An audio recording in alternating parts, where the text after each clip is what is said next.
Sauvons l'Algérie. Bouteflika s'est offert non seulement un 5e mandat, mais un statut de monarque qui lui sera consacré à l'occasion d'une conférence nationale incluse, qui se tiendra au lendemain de l'élection présidentielle.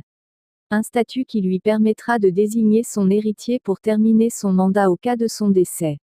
C'est le subterfuge trouvé par le régime pour échapper au cours de l'année à une élection présidentielle anticipée. Il veut vaille que vaille des funérailles présidentielles, c'est tout l'enjeu de cette élection pour le clan mafieux au pouvoir qui a pris l'Algérie en otage. Rien ne résiste aux caprices du président grabataire, même au prix d'assister au lendemain du 18 avril à l'enterrement de l'Algérie. Pour mourir sur le trône, Bouteflika est capable de faire courir le risque de la disparition du pays au lendemain même de sa mort, déclaré en 2014 à une chaîne de télévision, Noureddine Boukrou qui était son ministre du Commerce lors du premier mandat. Depuis qu'il avait lu l'oraison funèbre aux obsèques de Boumedienne, l'idée obsède Bouteflika de bénéficier des funérailles à la hauteur des grands chefs d'État. Il serait tenté, selon Feu Chérif Belkacem, qu'il avait connu à Oujda et son intime jusqu'en 1975 lors des soirées algéroises, d'écrire lui-même à titre prémonitoire son propre oraison funèbre.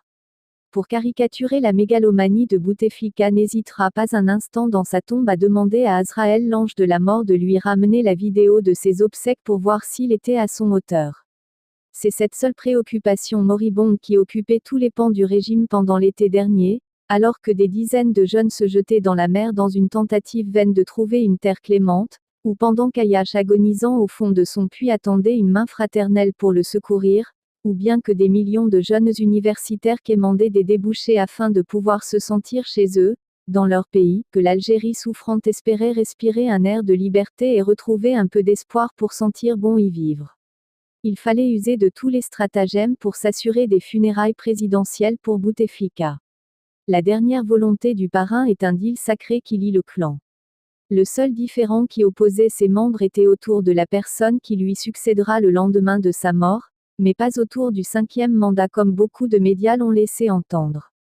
Aucun clan ne lui conteste la présidence à vie. Puis, par le biais de la parodie conférence nationale incluse, dite de réconciliation, l'on érige en monarque qui tracera les contours institutionnels permettant sa succession sans passer par une élection anticipée, à savoir une transmission du pouvoir. Et c'est une promesse électorale de Bouteflika 5. Tel est l'agenda du régime où l'élection du 18 avril prochain n'est qu'une formalité pour consacrer le 5e mandat. Faudra-t-il s'inscrire dans son agenda ou lui imposer une autre? L'existence de l'Algérie en dépend. Pour barrer la route au 5e mandat, il est plus que nécessaire de rejeter tout le processus biaisé qu'il a engendré. Tout leur processus moribond est fondé sur la mort, alors que le pays a besoin de vie. N'allons pas donc le 18 avril prochain à l'enterrement de l'Algérie. Auteur, Youssef Rezoug.